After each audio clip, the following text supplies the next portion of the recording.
ਅੱਜ ਅਸੀਂ ਮੌਲਵੀ ਅਬਦੁਲ ਮਜੀਦ ਮਲੰਗ ਮਰਹੂਮ ਉਹਨਾਂ ਬਾਰੇ ਗੱਲਬਾਤ ਕਰਾਂਗੇ।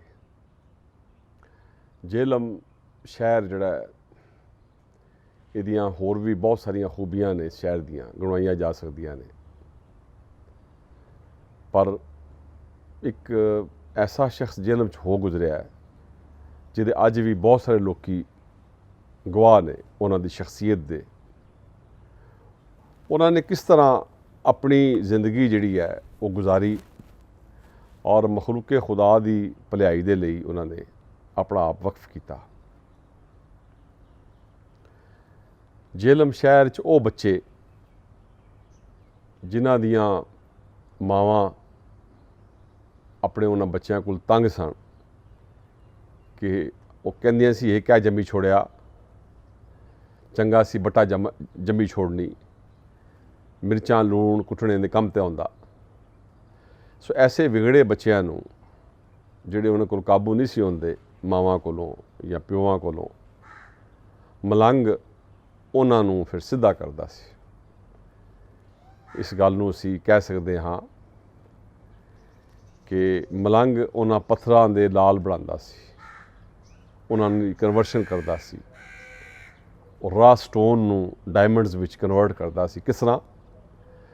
ਉਹ ਮਲੰਗ ਸੁਬਹ ਉੱਠ ਕੇ ਜੇਹਲਮ ਸ਼ਹਿਰ ਦੀਆਂ ਗਲੀਆਂ ਮੁਹੱਲਿਆਂ ਵਿੱਚ ਉਸਨੇ ਫਿਰਨਾ, ਅੱਛ ਛੋਟੀ ਹੁੰਦੀ ਸੀ, ਨਿੱਕੀ ਡੰਡਾ ਜਿਹਾ ਹੁੰਦਾ ਸੀ, ਔਰ ਜਾ ਕੇ ਉਹਨੇ ਸੁਬਹ ਅਜ਼ਾਨ ਤੋਂ ਬਾਅਦ ਜਾ ਕੇ ਲੋਕਾਂ ਦੇ ਘਰਾਂ ਨੂੰ ਠਕੋਰਨਾ, ਖੜਕਾਣਾ ਦਰਵਾਜ਼ਿਆਂ ਨੂੰ, ਬੂਹਿਆਂ ਨੂੰ। ਬੱਚੇ ਨੇ ਖੈਰ ਉੱਧਰੋਂ ਫਿਰ ਅੱਖਾਂ ਬੰਦ, ਅੱਧੀਆਂ ਖੁੱਲੀਆਂ ਅੱਧੀਆਂ ਬੰਦ, ਬਾਹਰ ਆ ਜਾਣਾ। ਐਸਾ ਕਰਦਿਆਂ ਮਲੰਗ ਇੱਕ ਪੂਰੀ ਟੋਲੀ ਸ਼ਹਿਰ ਦੇ ਵਿੱਚ, ਈਵਨ ਕਾਲਾ ਗੁਜਰਾਂ ਵੀ ਸ਼ਾਮਿਲ ਸੀ, ਇਹਦੇ ਵਿੱਚ ਜਾਦਾ ਵੀ ਸ਼ਾਮਿਲ ਸੀ। ਸਾਡਾ 3 ਨੰਬਰ ਮਸ਼ੀ ਮਹੱਲਾ, ਮੇਰਾ ਤਲਕ ਚੁੱਕੇ 3 ਨੰਬਰ ਮਸ਼ੀ ਮਹੱਲਾ ਦੇ ਨਾਲ ਹੈ।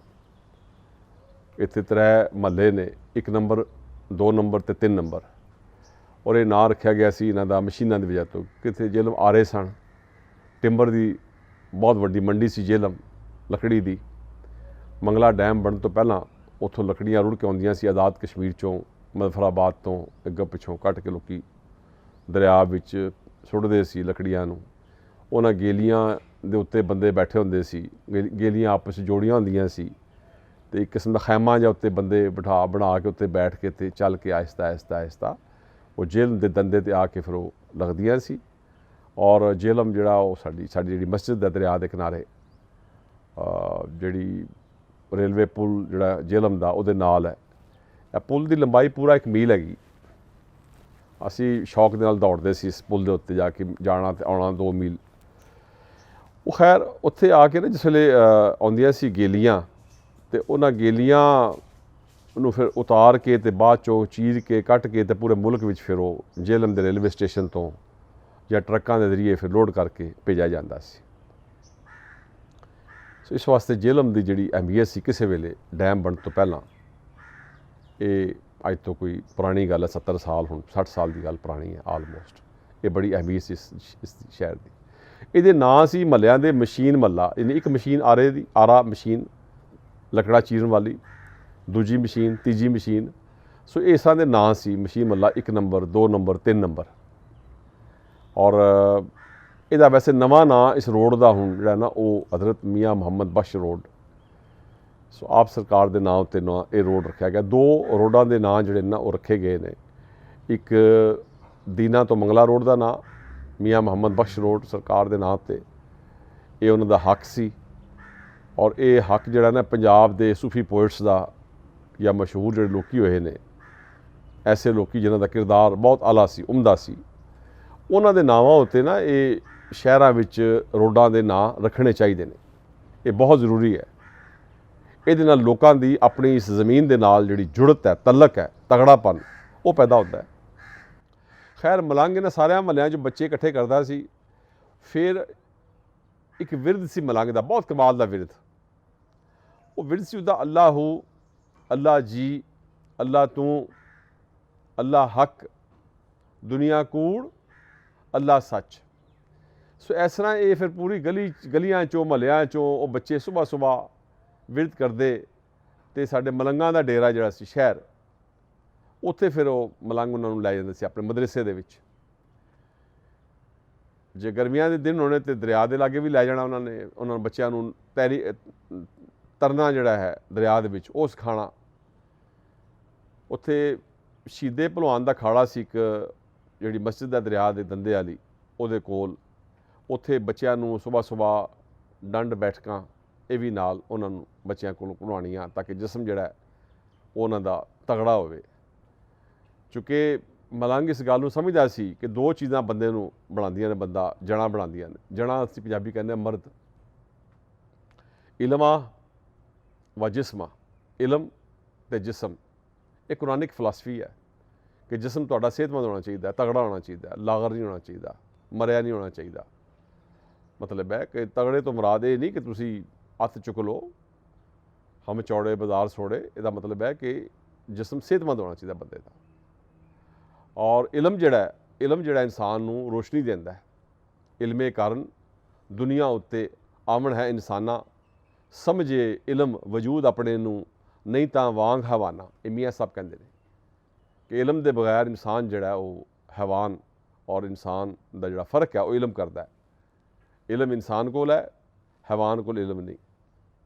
ਸੋ ਇਹ ਦੋ ਗੱਲਾਂ ਫਿਰ ਮਲੰਗ ਉਹਨਾਂ ਬੱਚਿਆਂ ਨੂੰ ਜਿਹੜਾ ਸੀ ਨਾ, ਉਹ ਉਹਨਾਂ ਨੂੰ ਮਤਲਬ ਜਿਸਮਾਨੀ ਪਰਵਰਿਸ਼, ਸਿਹਤ ਦੀ ਪਰਵਰਿਸ਼ ਉਹਨਾਂ ਦੀ, ਜਿਸਮ ਦੀ, ਔਰ ਉਹਦੇ ਨਾਲ ਉਹਨਾਂ ਦੇ ਬ੍ਰੇਨ ਦੀ, ਦਿਮਾਗ ਦੀ, ਦਿਲ ਦੀ, ਨਾਲ ਦੂਜੀ ਤਰਬੀਅਤ ਵੀ।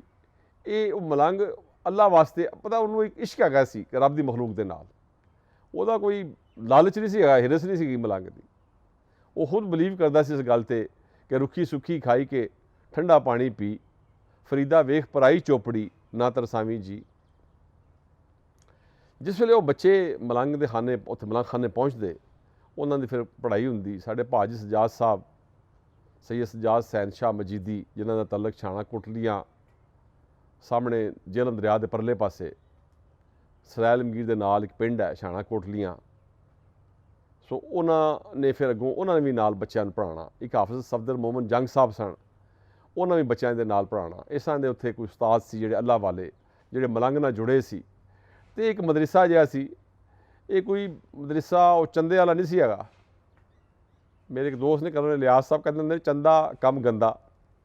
ਅਤੇ ਉਹ ਮਤਲਬ ਇੱਕ ਦੂਜਾ ਹੈ ਜੀ। ਜਿਹੜੇ ਤਗੜੇ ਬੰਦੇ ਹੁੰਦੇ ਸੀ ਨਾ, ਅਮੀਰਾਂ ਦੇ ਬੱਚੇ, ਉਹ ਉੱਥੇ ਚਲੋ ਉਹਨਾਂ ਕੋਲੋਂ ਪੈਸੇ ਆ ਜਾਂਦੇ ਸੀ, ਉਹ ਪੈਸੇ ਫਿਰ ਗਰੀਬਾਂ ਦੇ ਬੱਚਿਆਂ ਉੱਤੇ ਖਰਚ ਹੋ ਜਾਂਦੇ ਸੀ, ਮਾੜਿਆਂ ਬੱਚਿਆਂ ਉੱਤੇ। ਇਸ ਤਰ੍ਹਾਂ ਕਰਕੇ ਉਹ ਬੱਚੇ ਜਿਨ੍ਹਾਂ ਦੇ ਬਾਰੇ 'ਚ ਮਾਵਾਂ ਕਹਿੰਦੀਆਂ ਸਨ, ਕੀ ਕਹਿੰਦੀਆਂ ਸੀ ਮਾਵਾਂ, ਇਹ ਮੈਂ ਕਿਹਾ ਜੰਮੀ ਛੋੜਿਆ, ਮੈਂ ਬੱਟਾ ਜੰਮੀ ਛੋੜਨੀ ਚੰਗਾ ਸੀ। ਉਹਨਾਂ ਬਟਿਆਂ ਕੀ ਫਿਰ ਇਹ ਮਲੰਗ ਜਿਹੜਾ ਸੀ, ਫਿਰ ਉਹ ਡਾਇਮੰਡ, ਲਾਲ ਹੀਰੇ ਬਣਾ ਕੇ ਉਹਨਾਂ ਵਿੱਚੋਂ ਹੀ ਬੱਚਿਆਂ 'ਚੋਂ ਕਈ ਬੱਚੇ ਫਿਰ ਬੜੇ ਬੜੇ ਅੱਛੇ ਅਹੁਦਿਆਂ 'ਤੇ ਪਹੁੰਚੇ। ਕਈ ਬ੍ਰਿਗੇਡੀਅਰ ਲੈਵਲ 'ਤੇ ਆਰਮੀ ਵਿੱਚ ਵੀ ਗਏ। ਅਤੇ ਇਹ ਉਸ ਮਲੰਗ ਦਾ ਕਮਾਲ ਸੀ। ਔਰ ਮਰਦ ਅੱਲਾ ਦੇ ਇਹੀ ਕੰਮ ਕਰਦੇ ਨੇ। ਮਰਦ ਅੱਲਾ ਦੇ ਜਿਹੜੇ ਮਰਦ ਹੁੰਦੇ ਨੇ, ਖਾਸ ਮਰਦਾਨੇ ਖੁਦਾ, ਅੱਲਾ ਦੇ ਪਿਆਰੇ, ਇਹ ਜਿਹੜੇ ਸੁਸਾਇਟੀ ਵਿੱਚ ਗਿਰੇ ਬੰਦੇ, ਥੱਲੇ ਡਿੱਗੇ ਹੁੰਦੇ ਨੇ ਬੰਦੇ, ਉਹਨਾਂ ਨੂੰ ਚੁੱਕਦੇ ਨੇ। ਔਰ ਇਹ ਬੇਸਿਕਲੀ ਜਿਹੜਾ ਇਸਲਾਮ ਦਾ ਪਹਿਲਾ ਮੈਸੇਜ ਹੈ, ਉਹ ਮੱਕਾ ਦੇ ਵਿੱਚ ਗਿਰੇ ਲੋਕਾਂ ਨੂੰ, ਉਹਨਾਂ ਨੂੰ ਉੱਤੇ ਚੁੱਕਣਾ ਸੀ। ਸੋ ਇਹ ਜਿਹੜਾ ਦਰਸ ਹੈ, ਇਹਦਾ ਅਮਲੀ ਜਿਹੜੀ ਸ਼ਕਲ ਸੀ, ਇਹਨਾਂ ਅੱਖਾਂ ਨੇ ਜੇਹਲਮ ਸ਼ਹਿਰ ਦੇ ਵਿੱਚ ਸੀ ਦੇਖੀ ਸੀ। ਅੱਜ ਵੀ ਮਲੰਗ ਲੋਕੀ ਯਾਦ ਕਰਦੇ ਨੇ। ਉਹਨਾਂ ਦੀ ਕਬਰ ਮੁਬਾਰਕ ਬਾਬਾ ਕਰਮ ਸ਼ਾਹ ਦਰਬਾਰ ਉਹਨਾਂ ਦੇ ਕੋਲ ਉੱਥੇ ਖੁੱਲ੍ਹੀ ਜਗ੍ਹਾ ਉੱਤੇ ਮੌਜੂਦ ਹੈ। ਮਿਹਰਬਾਨੀ।